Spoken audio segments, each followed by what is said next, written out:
Assalamualaikum warahmatullahi wabarakatuh. Saya Weni Wulandari, mahasiswi dari Stikes Harapan Ibu Jambi, Prodi Farmasi. Nah, baiklah, di sini saya akan menjelaskan sedikit tentang pembuatan sediaan farmasi. Nah, pada pertemuan pertama, perhatikan membuat sediaan pulperes. Pada resep, ambillah kofein 600 mg, asidi asetil lolasilisi 0,3. Campur dan buatlah sesuai takaran sebanyak 10, 3 kali sehari untuk dia 11 tahun. Adapun zat aktif pertama yaitu kofein, khasiatnya untuk stimulasi syaraf pusat, koordinatan. Yang kedua, asidi asetilolilisili, yaitu untuk analgesik, antipiretik, dan antirematikum. Di sini terdapat perhitungan dosis. Dosis lazim 1 kali pakai. Kita memakai rumus Dilling yaitu N/20 dikali dosis lazim. Nah, berarti N-nya 11/20 dikali 100 mg, hasilnya 55 mg. Persen dosisnya 60 mg per 55 mg dikali 100% sama dengan 109,09%.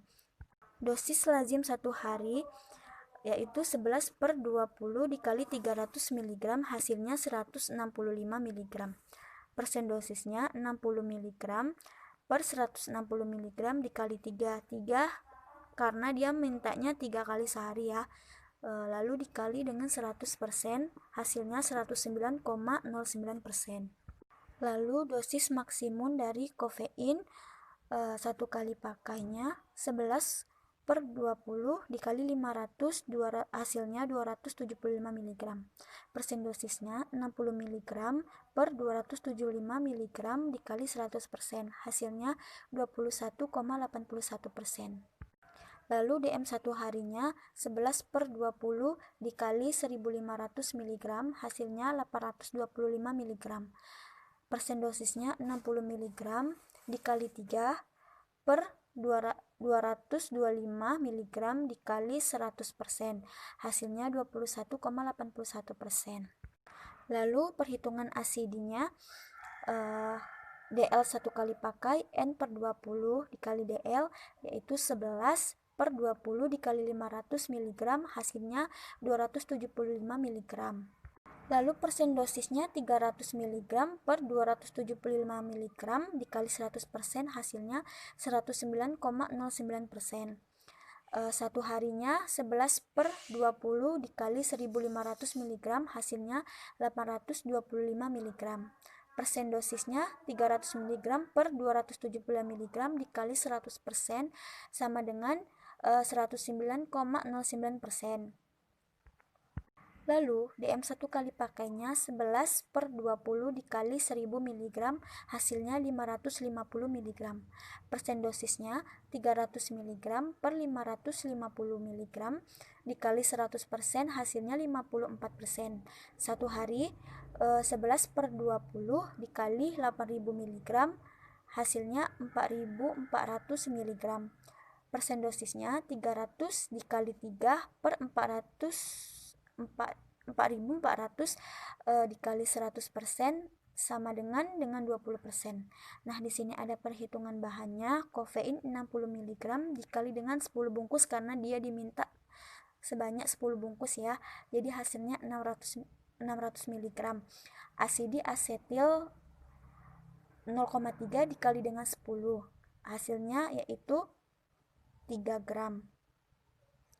Dan ada penambahan karminnya secukupnya. Berikut ada cara kerjanya, bisa dilihat pada gambar. Pada pemberian label yaitu etiket putih. Untuk dia 3 kali sehari. Karena dia pemakaian dalam atau oral. Jika terdapat tanda date, berarti obat tersebut sudah diambil sepenuhnya. Nah, baiklah, pada pertemuan kedua, perhatikan membuat sediaan kapsul. Nah, di sini sudah ada sediaan dan resepnya, yaitu ambillah Rifampicin 200 mg, acetaminophen 0,5, campur dan buatlah, berikan sesuai takaran pada kapsul sebanyak 20. 3 kali sehari sebanyak 2 kapsul untuk Nyonya Desi. Zat aktif yang pertama yaitu Rifampicin, khasiatnya untuk antibiotik. Zat aktif yang kedua yaitu acetaminophen, khasiatnya untuk analgetikum antipiretik. Nah, di sini ada perhitungan dosis Rifampicin. Nah, persen dosis satu kapsulnya kan 200 mg, jadi DL persen satu hari 3 dikali 200. 3 didapat karena dimintanya 3 kali sehari, 200 dari dosis satu kapsulnya, dan dikali 2-nya karena 2 kapsul per 600 mg dikali 100%, hasilnya yaitu 200%. Acetaminophen, persen dosis satu bungkusnya 500 mg, jadi DL persen satu kalinya 500 mg dikali 2 per 500 dikali 100%, hasilnya 200 mg. Persen satu harinya 3 dikali 500 dikali 2 per 500 dikali 100%, hasilnya 600%. Nah, di sini penimbangan bahannya Rifampicin 20 dikali 200 mg. 20 ini karena dimintanya 20 kapsul, 200 mg nya dosisnya, hasilnya yaitu 4000 mg. Lalu acetaminophen 20 dikali 500, hasilnya 10 mg. Di sini ada zat tambahan yaitu sakarum laktis, satu kapsulnya kan 750 mg dikali dengan 20 bungkus, jadi hasilnya 15.000 mg. Lalu hasil Rifampicin dan acetaminophen tadi 4.000 ditambah dengan 10.000. Lalu 15.000 dikurang dengan 14.000, hasilnya 1.000 mg.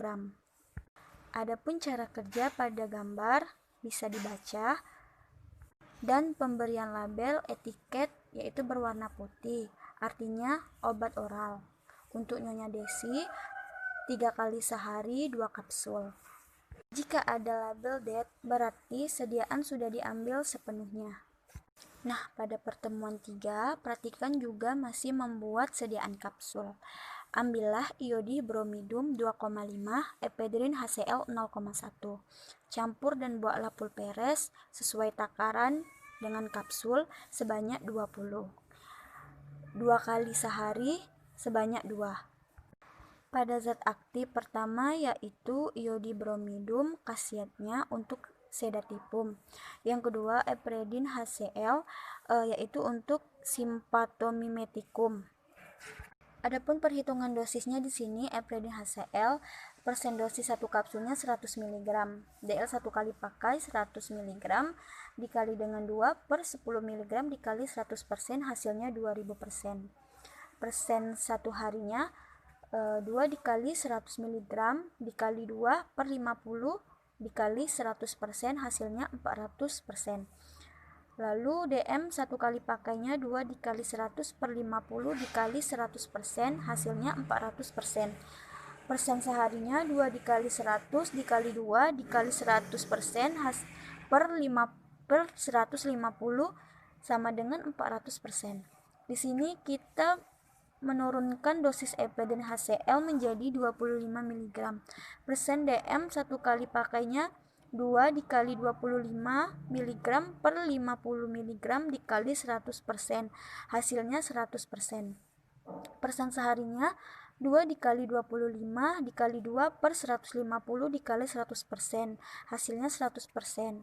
Penimbangan bahannya kalibromidum 2,5 gram, yaitu 25.000 mg.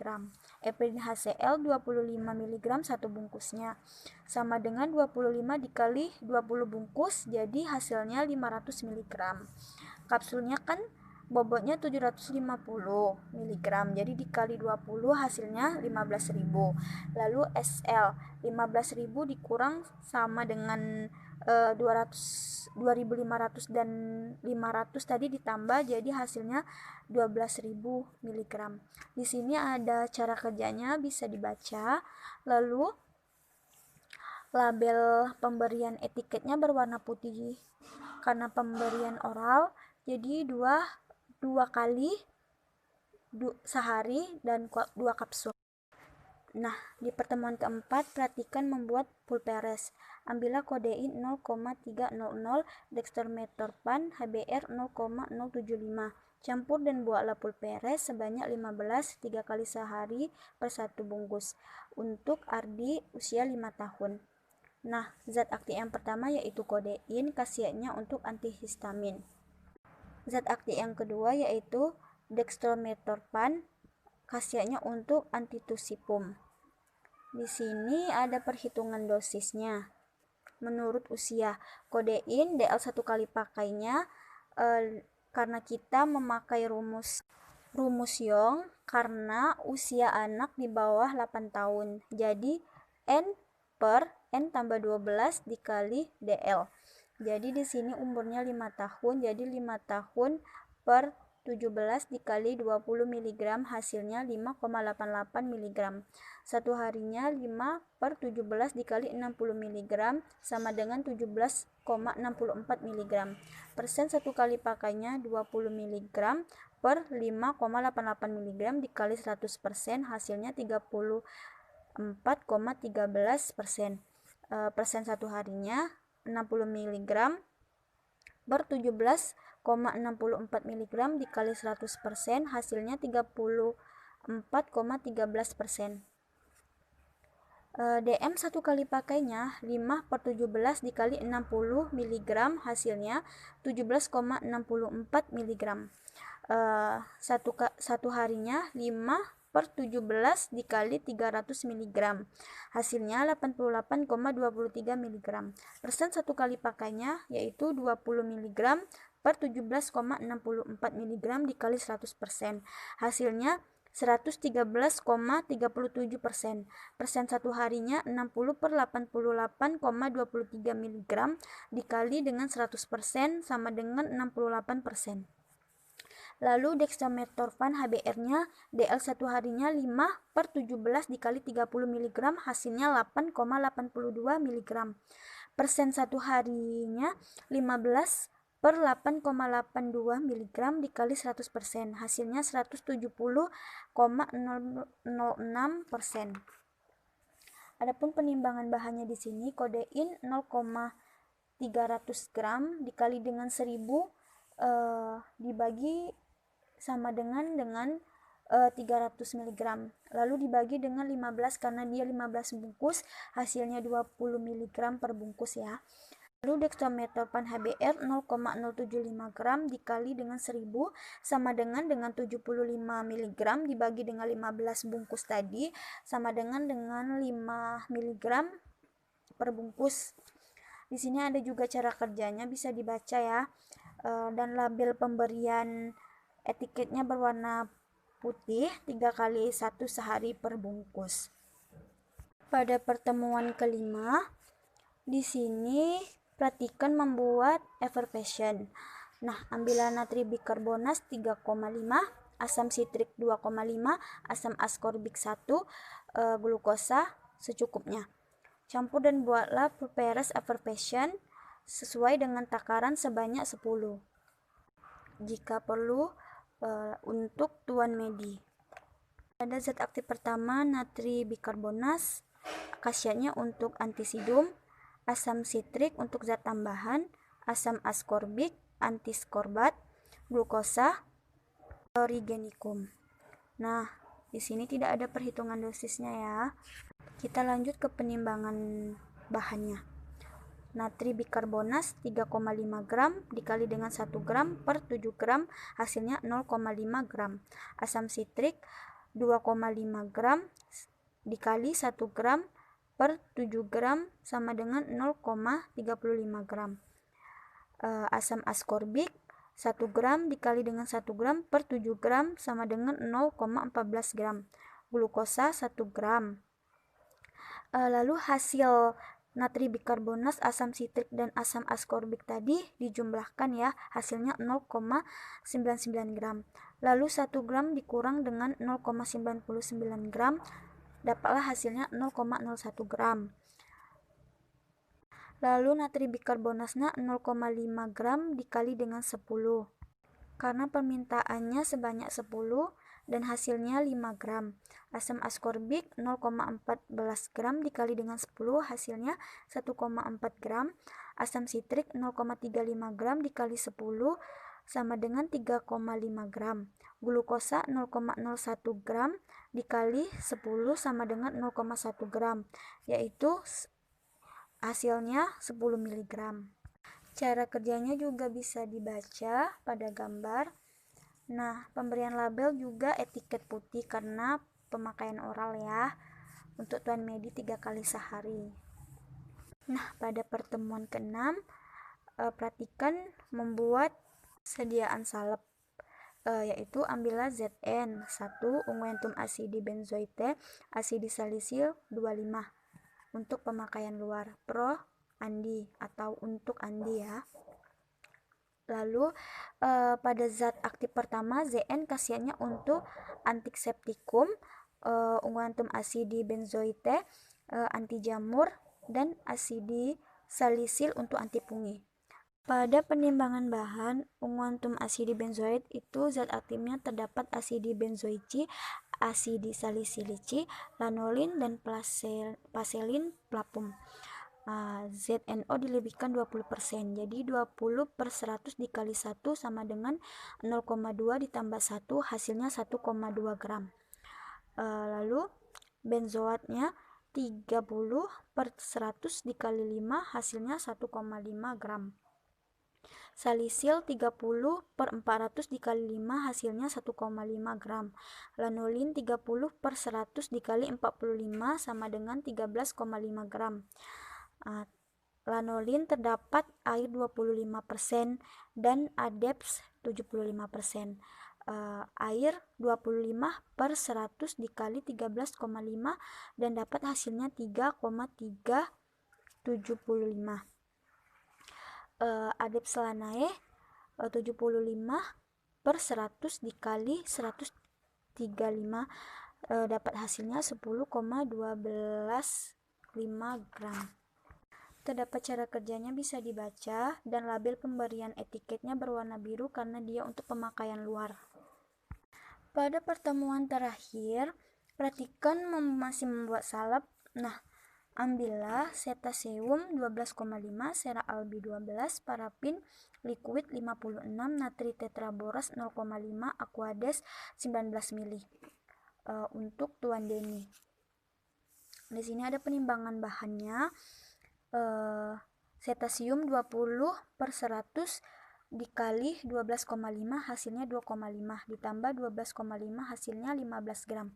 Parafin liquid 20/100 dikali 56 dapat hasilnya 11,2 gram ditambah 56 gram dapat hasilnya 67,2 ml. Seraalbi 20/100 dikali 12 sama dengan 24 ditambah 12 dapat hasilnya 14,4 gram. Natri tetraboras 20/100 dikali 0,5 sama dengan 0,1 ditambah 0,5 hasilnya 0,6 gram. Aquades 20/100 dikali 19 sama dengan 3,8 ditambah 4 gram dapat hasilnya 22,8 mg. Bisa dibaca cara kerjanya terdapat pada gambar dan label pemberiannya yaitu berwarna biru karena untuk pemakaian luar. Baiklah, hanya itu yang dapat saya sampaikan. Lebih dan kurangnya saya mohon maaf. Wabillahi taufiq wal hidayah. Wassalamualaikum warahmatullahi wabarakatuh. Terima kasih.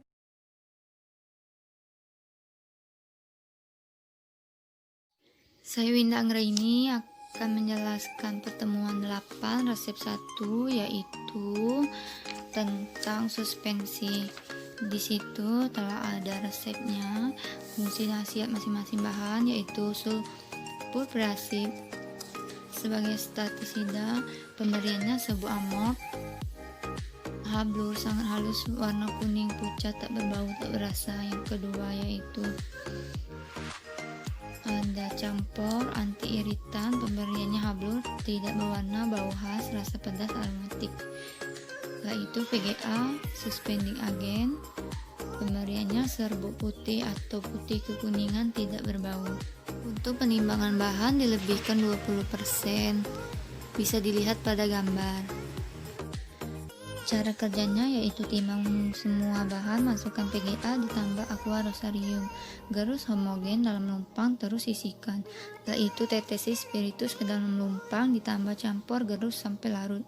Setelah itu masukkan PGA yang telah mengembang sedikit demi sedikit sambil digerus. Tambahkan sol salisil hidroksil sedikit demi sedikit sambil diaduk. Setelah itu tambahkan sisa aqua rosarium, aduk hingga homogen. Suspensi dimasukkan ke dalam wadah dan diberi etiket. Dan itu adalah etiket untuk obat luar. Untuk resep kedua bisa dilihat pada gambar, yaitu bahannya ada mentol sebagai anti iritan, pemberiannya hablur berbentuk jarum prisma, tidak berwarna, bau tajam, rasa panas, aromatik, dan diikuti rasa dingin. Setelah itu asid salisil anti fungi, pemberiannya hablur tidak berwarna atau serbuk berwarna putih, hampir tidak berbau, rasa agak manis dan tajam. Yang ketiga yaitu kalamin antiseptikum, pemberiannya serbuk halus merah muda, tak berbau, tak berasa. Ada talkum penes sebagai zat tambahan atau pengisi, pemberian serbuk hablur, sangat halus, mudah melekat pada kulit, bebas dari butiran warna putih kelabu. Ada alkohol, zat tambahan, pemberian cairan tak berwarna, mudah menguap, bau khas. Zinc oksid antiseptikum lokal, pemberiannya bentuk amop, sangat halus, putih atau putih kekuningan, tak berbau, tak berasa. Gliserin yaitu zat tambahan, pemberiannya cairan kental jernih, hampir tidak berwarna, tidak berbau, rasa manis. Untuk penimbangan bahan dilebihkan 20%. Contohnya mentol 0,3 ditambah 20%, hasilnya yaitu 0,36 gram. Selanjutnya seperti itu untuk semua bahan. Cara kerjanya yaitu timbang semua bahan, larutan mentol tambah asid salisil dengan etanol, digerus sampai homogen, setelah itu sisihkan. Masukkan kalamin ditambah gliserin ditambah DNO, setelah itu diaduk. Tambahkan talkum sedikit demi sedikit, gerus hingga homogen. Tambah sedikit demi sedikit aqua rosarium sampai berbentuk locio. Masukkan ke dalam botol dan beri etiket. Etiket berwarna biru dikenakan obat luar. Dan ini adalah contoh sediaan locio. Pertemuan 9 yaitu pada resep 1 membuat emulsi. Di situ sudah ada resepnya. Pro Clara Kalia umur 7 tahun. Fungsi dari masing-masing zat, yang pertama oil icoris aceli, pemberiannya cairan minyak encer, khasiat sumber vitamin A dan D. Setelah itu PGA, pemberiannya serbuk tidak berasa, bening, fungsinya emulgator. Setelah itu gliserin, pemberiannya bening, agak kental, tidak berbau, rasa manis, fungsinya stabilator emulsi dan kesolven. Yang terakhir oil cinnamomum, pemberiannya bening, cairan kental, tidak berasa, bau khas, khasiatnya sebagai pewangi dan carminativum. Untuk penimbangan bahan bisa dilihat pada gambar. Untuk cara kerja bisa dilihat pada gambar. Etiket berwarna putih dikarenakan obat oral. Diminum 3 kali sehari 1 sendok teh. Ini adalah contoh sediaan emulsi. Untuk resep yang kedua yaitu buatlah pil nomor 30 3 kali sehari 2 pil Pro Nyonya Rita. Bahan-bahan bisa dilihat pada gambar. Untuk penimbangan bahan di situ ada 2 gram dikali 30, 1,5 dikali 30, 1,5 dikali 30 dikali 30 dikarenakan kita akan membuat 30 pil. Untuk cara kerjanya bisa dibaca pada gambar yang tertera. Etiket yang digunakan adalah etiket berwarna putih. Untuk Nyonya Rita diminum 3 kali sehari 2 pil. Ini adalah contoh dari sediaan pil. Baiklah, pada pertemuan 10 pada resep 1 akan membuat saturasi Pro Anton Wartono 30 tahun. Fungsi masing-masing bahan dan khasiat: yang pertama asid sitrik, pemberiannya hablur, tidak berwarna, serbuk putih, tidak berbau, rasa sangat asam. Khasiatnya yaitu zat tambahan. Setelah itu aquae, pemberian cairan jernih, tidak berwarna, tidak berbau, tidak mempunyai rasa. Setelah itu spirit sitrik, pemberiannya cairan jernih, tak berwarna. Selanjutnya natri karbonat, pemberiannya serbuk putih hablur, buram, tidak berbau, rasa asin. Khasiatnya antasidum. Yang terakhir sirup simplex, pemberiannya cairan jernih, tidak berwarna. Untuk penimbangan bahannya bisa dilihat pada gambar. Setelah itu cara kerjanya bisa juga dilihat pada gambar yang sudah tersedia. Untuk etiketnya digunakan etiket berwarna putih dikarenakan dia adalah obat oral. Pemakaiannya 2 kali sehari, 1 sendok makan. Untuk resep kedua yaitu obat tetes oral untuk Tuan Samudin. Di sini ada juga resep standar yaitu dari buku CMN halaman 147, mengandung iodium, iodati kalium, dan aquades. Untuk penimbangan bahannya bisa dilihat pada gambar. Untuk etiket yang digunakan berwarna biru dikarenakan obat luar. Untuk Tuan Samudin 3 kali 1, 5 tetes. Ini adalah contoh sediaannya. Pada percobaan 11, resep 1 yaitu membuat infusa. Resep sudah ada pada gambar. Untuk penimbangan bahan heksamin 5 gram dan polioorthohipson 100 ml. Cara kerja pembuatannya yaitu siapkan alat dan bahan, setarakan timbangan, timbang semua bahan. Polioorthohipson add ke panci infusa, ditambah aquades, setelah itu ditambah air oksa, dipanaskan 90 derajat Celcius 15 menit, setelah itu didinginkan dan disaring. Larutkan heksamin dalam larutan infusa, setelah itu add ke botol dan beri etiket. Etiket yang digunakan berwarna putih. Untuk Tuan Hasno diminum 3 kali sehari, 1 sendok makan. Ini adalah contoh sediaan infusa. Untuk resep yang kedua yaitu netralisasi larutan. Bahan-bahan untuk pembuatan bisa dilihat pada resep. Untuk penimbangan bahannya asetosa ditimbang sebanyak 5 gram dan aquades 100 gram, kalsium karbonat 1 gram. Sirup simplexnya 5,25 dan oil mentahipipnya 2 tetes. Untuk cara kerjanya bisa dilihat pada gambar. Untuk etiket yang digunakan yaitu berwarna putih karena dia adalah untuk sediaan oral. Pada percobaan 12, resep 1 yaitu membuat solutio. Di resepnya ada bahan asam borat. Fungsi dari masing-masing bahan yaitu asam borat hablur, putih mengkilap, tidak berwarna, tidak berbau, rasa agak asam, agak manis.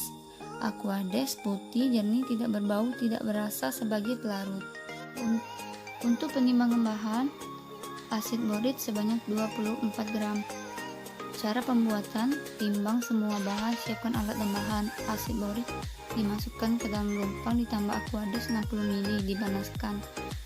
Setelah itu dinginkan, tambah sisa aquades, aduk sampai homogen dan saring. Setelah itu masukkan ke dalam botol, beri etiket. Etiket yang digunakan berwarna biru, dikarenakan untuk obat luar. Ini adalah contoh sediaannya. Untuk resep kedua yaitu membuat mikstura. Di situ ada bahan amonium klorida, sukus liquid, sasa, dan aquades. Untuk penimbangan bahan dan cara kerjanya bisa dilihat pada gambar. Etiket yang digunakan berwarna putih dikarenakan obat oral, diminum 3 kali sehari, 1 sendok makan. Untuk Sumini, pertemuan 13 yaitu membuat eliksir pada resep 1. Di situ ambil eliksir paracetamol 80 ml, Signa Prorenata 1 sendok teh. Untuk Rangganing Abdi 12 tahun. Sini untuk resep standarnya ada PCT, gliserol, propilen glikol, sorbitol, etanol, dan zat tambahan.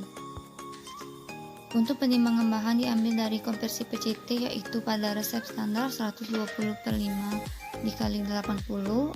Untuk sediaan yang dibuat didapatkan hasil 1,920 mg. Etiket yang digunakan berwarna putih dikarenakan untuk obat oral. Ini adalah contoh obat eliksir. Untuk resep kedua yaitu membuat pocio effervescent. Pada resep, buatlah pocio effervescent 100 ml sekali habis. Prolinda. Untuk penimbangan bahan di sini ada sirup simplex. Sirup simplex itu terdiri dari 65 bagian sukrosa dan 35 bagian air. Sukrosa 13 ml dan air 7 ml. Untuk etiket yang digunakan yaitu berwarna putih. Aturan pakainya sekali habis. Ini adalah contoh pocio effervescent. Pada pertemuan terakhir yaitu pertemuan 14, pada resep 1 membuat dry syrup. Untuk Ananda berumur 7 tahun. Untuk fungsi masing-masing bahan, yang pertama amoxicillin, pemberiannya serbuk hablur putih tidak berbau, hasilnya antibiotik. Setelah itu NaCMC, pemberiannya serbuk atau granul putih higroskopik, khasiatnya pesuspensi. Yang ketiga sukrosa, pemberiannya hablur putih tidak berbau, rasa manis stabil di udara, yaitu untuk pemanis. Setelah itu benzoat, natrium benzoat, pemberiannya granul atau serbuk hablur putih tidak berbau, stabil di udara, khasiat antioksidan pengawet. Yang terakhir aquades, cairan jernih tidak berasa sebagai zat tambahan. Penimbangan bahannya kita ambil contoh dari amoxicillin yaitu 125/5 dari resep dikali 50 itu sebanyak kita add-kan, yaitu didapatkan hasil 1,250 mg. Untuk etiket yang digunakan yaitu berwarna putih dikarenakan obat oral. Untuk Ananda diminum 3 kali sehari 1 sendok makan. Ini adalah contoh dari sediaan dry syrup. Resep kedua yaitu membuat bedak tabur untuk titin. Di sini ada resep standarnya, didapat dari FMS halaman 127. Ada sol campurai spiritus terdiri dari campurai 10 gram dan oil kokus 100 ml. Fungsi masing-masing bahan: asid salisil, pemberiannya hablur ringan tidak berwarna, hampir tidak berbau. Khasiatnya sebagai anti fungi. Yang kedua bolus alba, pemberiannya serbuk ringan putih tidak berbau, tidak berasa, zat tambahan. Yang ketiga yaitu talcum venetum sebagai zat tambahan, serbuk hablur mudah melekat pada kulit, butiran putih kelabu. Setelah itu ada campora, pemberiannya hablur putih atau masa hablur, bau khas tajam, rasa pedas dan aromatik, khasiatnya anti iritan. Yang terakhir oikokus, cairan jernih tidak berwarna, bau khas tengi, sebagai zat tambahan. Untuk penimbangan bahannya diambil dari contoh asid salisil di resep sebanyak 1,5 gram. Untuk pembuatannya ditambahkan 20%, jadi asid salisil 1,5 ditambah 20% didapatkan hasilnya 1,8 gram. Untuk cara pembuatannya bisa dilihat pada gambar. Resep yang digunakan berwarna biru dikarenakan untuk pemakaian obat luar. Dan ini adalah contoh dari bedak tabur. Terima kasih.